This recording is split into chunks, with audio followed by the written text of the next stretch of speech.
कैसे हैं आप सब। कंप्यूटर के इस तीसरे क्लास में आप सभी का स्वागत है। कंप्यूटर का जनरेशन आपको पढ़ना बड़ा जरूरी है। ये ऐसा एक चैप्टर है जिसमें आपसे फ्रीक्वेंटली क्वेश्चन पूछे गए सभी एग्जाम्स में। आप जो भी एग्जाम देने जाओ जिसमें कंप्यूटर के सिलेबस में है उससे क्वेश्चन आएगा ही आएगा। बहुत ईजी वे में मैं समझाऊंगा आपको, विजुअलाइज कर पाओगे। आप बातों को सुनो ध्यान से। ये नोट्स अगर आपको चाहिए तो आप कमेंट करो, आपको व्हाट्सएप ग्रुप में ऐड करके दे देंगे, टेंशन नहीं है, ठीक है। तो देखो बच्चों, जनरेशन में क्या होता है, जैसे हम अपने जनरेशन के second generation, third, fourth, fifth, ये सब जनरेशन सुनते होंगे। इंडस्ट्रियल रिवॉल्यूशन का आ गया, कंप्यूटर का आ गया। तो भाई पहला जनरेशन क्या था कंप्यूटर का, यानी दुनिया में जो पहला कंप्यूटर बनाया गया वो बहुत बड़े साइज का था। मतलब सोचो कि उसका मॉनिटर एक कमरे जैसा था, एक कमरा इतना बड़ा था, ठीक है। तो पहला जो कंप्यूटर था उसमें वैक्यूम ट्यूब का और मैग्नेटिक ड्रम मेमोरी यूज होता था। अच्छा, मैं आपको बताता हूँ ये कैसे दिखता है।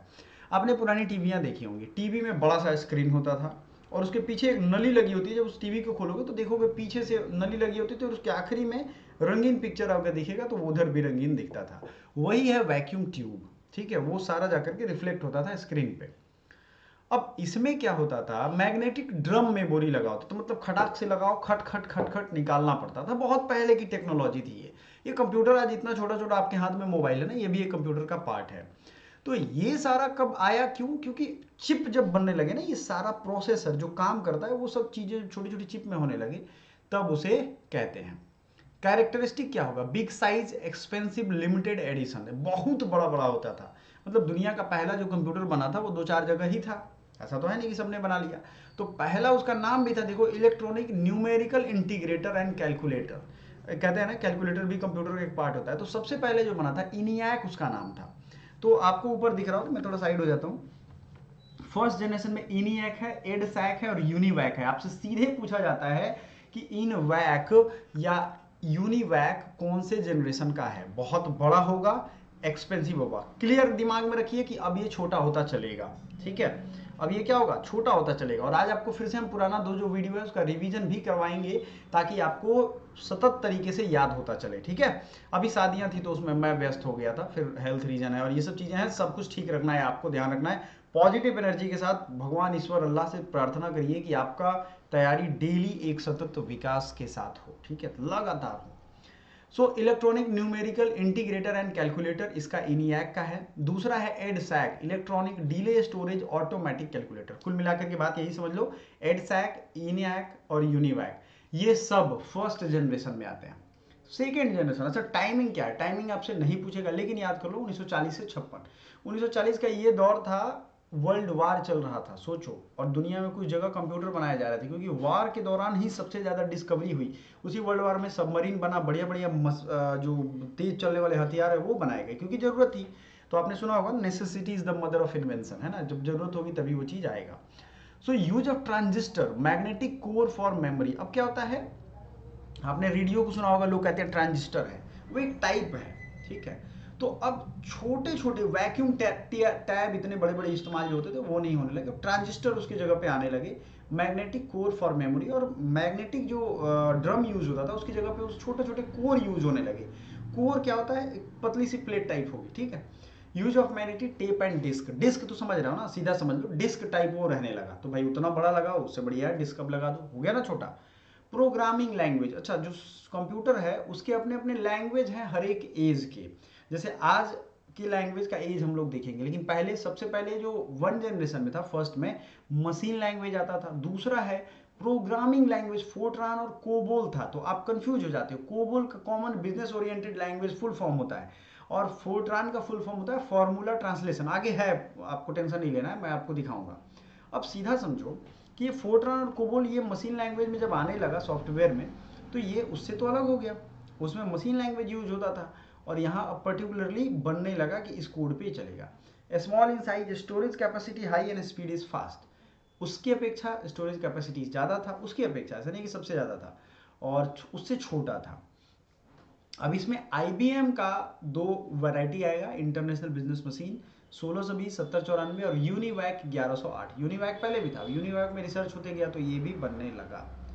फिर तीसरा जनरेशन आता है 1964 से 71 के बीच में, देखो ये एक ऐसा चीज़ है ना कि आप कंफ्यूज हो जाओगे कौन किस में आया है, तो बेहतर रहेगा कि आप स्क्रीनशॉट लेकर के रख लो। मैं साइड हो जाता हूँ और आप इसको देखते रहोगे बार बार, ठीक है। चलो हो गया। अब देखो तीसरे में क्या होता है, इंटीग्रेटेड सर्किट आ गया। अब ट्रांजिस्टर, पहले था वैक्यूम ट्यूब, अब आया ट्रांजिस्टर, अब आया थर्ड में इंटीग्रेटेड सर्किट, आईसी चिप। आपको मैं दिखाता हूं, जैसे मान लो आईसी चिप क्या होता है आपके दिमाग में आता होगा, तो ये देख लो आईसी चिप का एक एग्जांपल है, ठीक है। ये चिप हो गया, इतना सारा file, memory, photo, video, song, ये सब मैं इसमें रख सकता हूँ। इसी को कहते हैं इंटीग्रेटेड सर्किट, है एक ही सर्किट के इंटीग्रेट करके बनाया गया। अब इसमें ऑपरेटिंग सिस्टम आने लगा, जिसमें हाई लेवल लैंग्वेज का यूज, बेसिक यूज होने लगा। तो बेसिक थर्ड जनरेशन में आया है।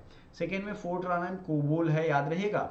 यस बिल्कुल। और जो प्रैक्टिस सेट आप लोग चल रहा है वो क्यों नहीं ज्वाइन करते हो आप लोग रात में 8 बजे, जरूर ज्वाइन करो। Very small size application and documentation and processing, mini computers, छोटे कंप्यूटर्स में इसका इस्तेमाल होने लगा। अब आपका कंप्यूटर बहुत, मतलब टीवी के साइज से दुगुना साइज में सारा कंप्यूटर आ जाता था, है ना। अभी तक क्या था, अभी भी कमरे जैसा बड़ा होता था, लेकिन अब छोटा छोटा होने लगा, ये याद रखिएगा। 1971 से प्रेजेंट टाइम तक को हम लोग रखते हैं एक फोर्थ जनरेशन में। इसमें इंटीग्रेटेड सर्किट चूंकि बनने लगा, तो उसके बाद और छोटा सर्किट बनने लगा, उससे और छोटा, जिसमें लैपटॉप आ गया। लैपटॉप में सारे सर्किट उसके मदरबोर्ड में लगे रहते हैं। वही आप अलग अलग डेस्कटॉप लोगे तो आपको सारी चीजें अलग अलग होगी, है ना। Sensor, processor and memory of semiconductor at very large scale. अब सारे सेमीकंडक्टर यूज होने लगे, उसमें मेमोरी कार्ड यूज होने लगे, सब इंटीग्रेटेड माइक्रोचिप में यूज होने लगा। अब इसमें क्या होता है, इसी बीच में स्प्रेडशीट बनने लगे, डाटाबेस सॉफ्टवेयर बनने लगा, ग्राफिकल यूजर इंटरफेस बनने लगा। अब पेंटिंग, राइटिंग सब कुछ होने लगा, तो सबके सॉफ्टवेयर बनने लगे, है ना। फास्ट स्पीड और सस्ता भी होने लगा, ठीक है।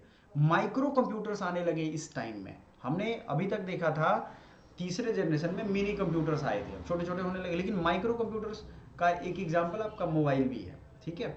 माइक्रो कंप्यूटर का एक फास्ट स्पीड है, चीप है, सस्ता है। प्रेजेंट टाइम में पांचवें जनरेशन में हम लोग हैं, और इसमें multimedia, internet, optical disk, parallel processing, एक साथ बहुत सारे काम हो सकते हैं। हार्डवेयर भी इसके पार्ट हो गए, internet and multimedia, artificial intelligence, machine language. इसमें यूज जो है लैंग्वेज C++, जावा, .NET, ये सब यूज होता है। अब बहुत छोटे भी आने लगे, application, multifaceted application, sound, visual, text, notebook, plum top, ये सब आने लगा। तो अब सोचो आप, इसका एग्जाम्पल जो होगा ये नोटबुक और प्लम टॉप है, पाम टॉप। आप हाथ पे देखते हो ना, ऐसे ऐसे करो तो चलने लगेगा। तो ये आने वाले टाइम में टेक्नोलॉजी डेवलप हो जाएगी, जिसे एक हम बैंड टाइप पहनेंगे, उसी से कॉल कनेक्ट हो जाएगा, उसी से बात हो जाएगा। हमारे सर के पास कोई चिप लगा होगा और उसको ऐसे करके हम लोग कर सकते हैं, ठीक है।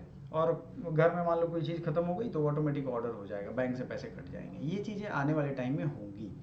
तो ये पांचों जनरेशन है बच्चों। देखो पांचों जनरेशन आपको बड़ी इजी वे में तो याद नहीं होगा, इसलिए एक बार रिवीजन जरूरी है। 1940-56 में vacuum tube, magnetic drum, use of machine language होता था, बिग साइज था, लिमिटेड एप्लीकेशन था, बहुत लोग, कम लोगों के पास, 2-4 लोगों के पास ही था। तो इसमें 2-3 नाम आएंगे, इनीवैक, एडसैक और यूनिवैक, ठीक है। इनवैक इलेक्ट्रॉनिक न्यूमेरिकल इंटीग्रेटर, कभी कभी इसका फुल फॉर्म पूछा जाता है।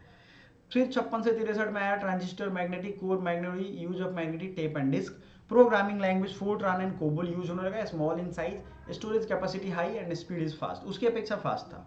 IBM 1620, 7094, यूनिवैक 1108 होने लगा।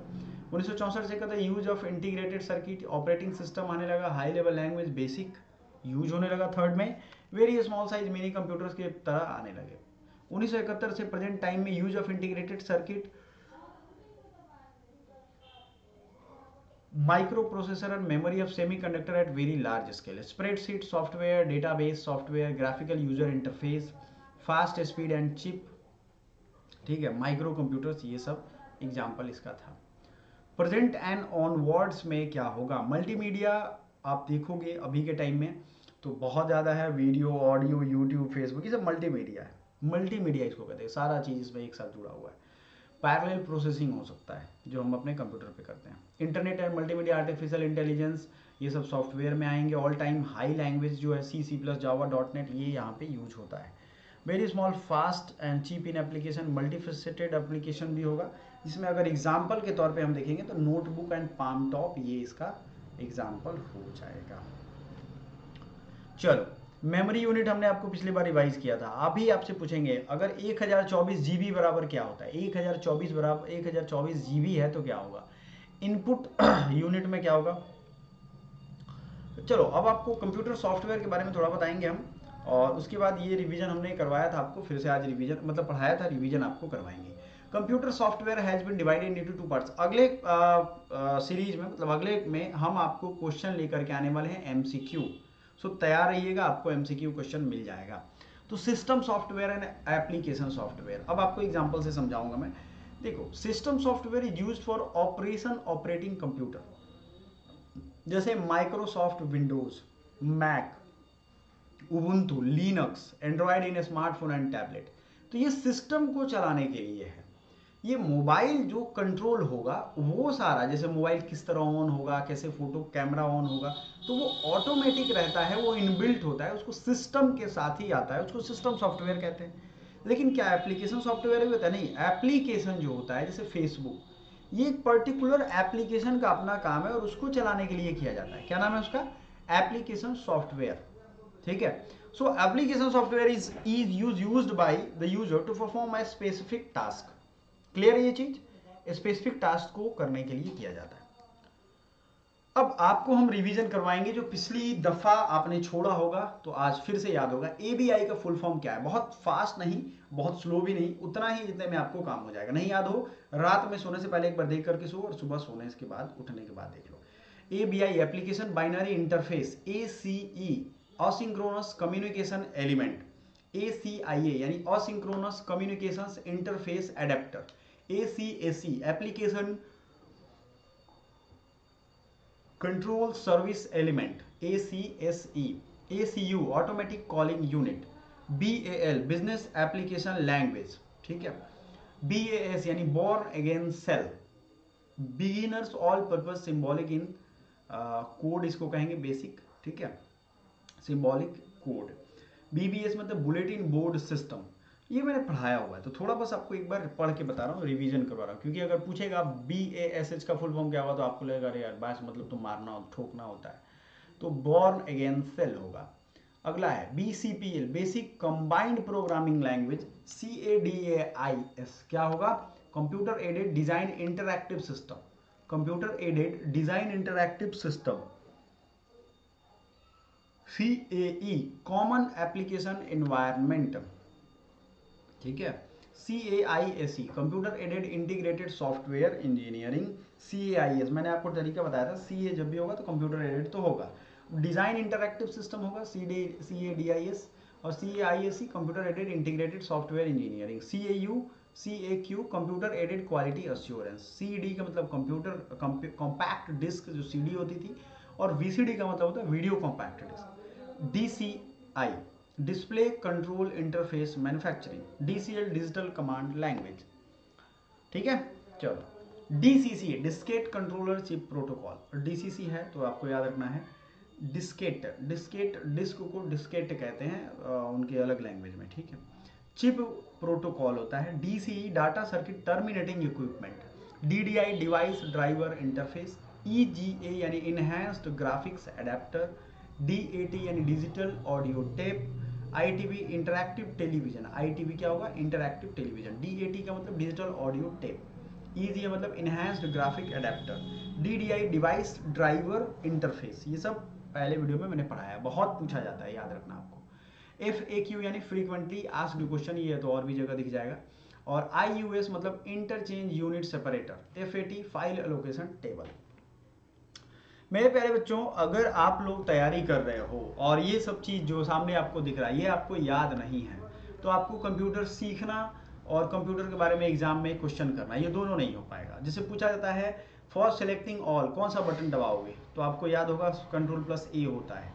लेकिन पूछेगा कट करने के लिए कौन होगा, तो Ctrl+X होगा। लेकिन इसी तरीके से सब कुछ होता है, बहुत सारे इसमें है। ये आपके सामने मैंने फोटो स्वरूप रखा है, याद करना ही पड़ता है। Ctrl+A मतलब सेलेक्ट ऑल, किसी फाइल को सेलेक्ट करना हो पूरा हो जाएगा, Ctrl+A दबाओगे। Ctrl+B दबाओगे तो वो बोल्ड हो जाएगा, है ना, मोटा दिखने लगेगा। Ctrl+C करोगे कॉपी हो जाएगा। Ctrl+Alt+V पेस्ट स्पेशल होगा। Ctrl+Alt+V, Ctrl+D fill down, Ctrl+F find. Ctrl+F का क्या मतलब है? Find. Ctrl+G go to. Ctrl+H replace. जब भी आप कोई कट करोगे कहीं से और उसको रिप्लेस करना चाहते हो तो कंट्रोल प्लस एच करो, वो वर्ड हर जगह से रिप्लेस हो जाएगा। कंट्रोल प्लस आई दबाओगे तो इटैलिक हो जाएगा, कंट्रोल प्लस के दबाओगे इंसर्ट हाइपर लिंक हो जाएगा, कंट्रोल प्लस एन दबाओगे तो नया वर्कबुक खुल जाएगा आपका। कंट्रोल प्लस ओ तो ओपन फाइल हो जाएगा, कंट्रोल प्लस पी प्रिंट हो जाएगा, control plus R fill right हो जाएगा, control plus S save workbook हो जाएगा। जब भी कंट्रोल प्लस एस दबाओगे तो जो भी फाइल में हो वो सेव हो जाएगा आपका, ठीक है। Control plus T create table, control plus you underline, ठीक है। ये सब मैं करके आपको, अगर बोलोगे आप करके मैं आपको लाइव दिखा दूंगा अगले में, क्योंकि देखो पूछेगा आपसे। कंट्रोल प्लस यू करोगे underline, control plus V paste हो जाता है, control plus alt plus V special paste होगा, कंट्रोल प्लस डब्ल्यू यानी क्लोज विंडो, विंडो जो आपका चल रहा है बंद करना हो तो कंट्रोल प्लस डब्ल्यू दबा दो, बंद हो जाएगा, ठीक है। अंडरलाइन यू से होता है, टी से टेबल बना सकते हो, एस से सेव वर्कबुक कर सकते हो, एक्स से कट होता है, वाई से रिपीट होगा, कंट्रोल प्लस वाई से रिपीट होगा, और जेड से अंडू होता है, मतलब जो किया गया काम है उसको फिर वापस कर देना, तो वही होता है। कंट्रोल प्लस एक दबाओगे, 1 5 9 ये सब का अलग अलग, एक होगा तो फॉर्मेट बॉक्स, बॉक्स पूरा खाली हो जाएगा, कंट्रोल प्लस 5 होगा strike through, control plus 9 hydro. अब आप में से बहुत सारे बच्चे होंगे जो ये सोच रहे होंगे कि सर इतना सारा हमें सॉरी हमें एक साथ याद करना है क्या? तो चलो मैं आपको बताता हूँ एक चीज़ कि आपके लिए ये कितना ज़रूरी है और आपको कितना काम आएगा। आपको ये एक साथ जबाना है, ठीक है, जब भी जिसका काम पड़े। ऐसा तो नहीं कि सब लोगों को टेस्ट करना एक ही दिन में, तो कंट्रोल के साथ इतना है। बट ये जो ऊपर के थे 4 5 नीचे और भी हैं, उसको भी याद कर सकते हो आप, लेकिन ऊपर वाले मोस्ट इंपॉर्टेंट थे, बार बार पूछा गया। उसी तरीके से इस साइड में भी कुछ है, जैसे कंट्रोल प्लस एम, अब ये स्लाइड बनाने में यूज होता है। कंट्रोल प्लस एम दबाओगे नया स्लाइड आ जाएगा, कंट्रोल प्लस एन दबाओगे न्यू पेज आ जाएगा, कंट्रोल प्लस ओ दबाओगे ओपन हो जाएगा, कंट्रोल प्लस पी प्रिंट और क्यू से क्विट हो जाएगा, ठीक है। Control plus R alignment right side, control plus S save हो जाएगा। यही सारी चीजें इधर भी दी गई हैं। ए बी से क्या होगा, ए से बी समझ गए हो आप, डी फॉर डुप्लीकेट हो जाएगा उस चीज का। Control plus E alignment center side में होगा, और एफ से फाइंड होगा। Control plus G group and go to, control plus H replace, control plus J justify, control plus L alignment.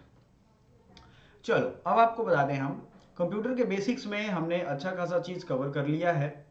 आप सबसे ये रिक्वेस्ट है कि टाइमली जो भी सिलेबस है उसको कंप्लीट करिए और पढ़ाई करिए। अगली बार से जो प्रैक्टिस सेट हम लाएंगे उसको जरूर देखिएगा, पिछले दोनों वीडियो को भी जरूर देखिएगा। Thank you so much.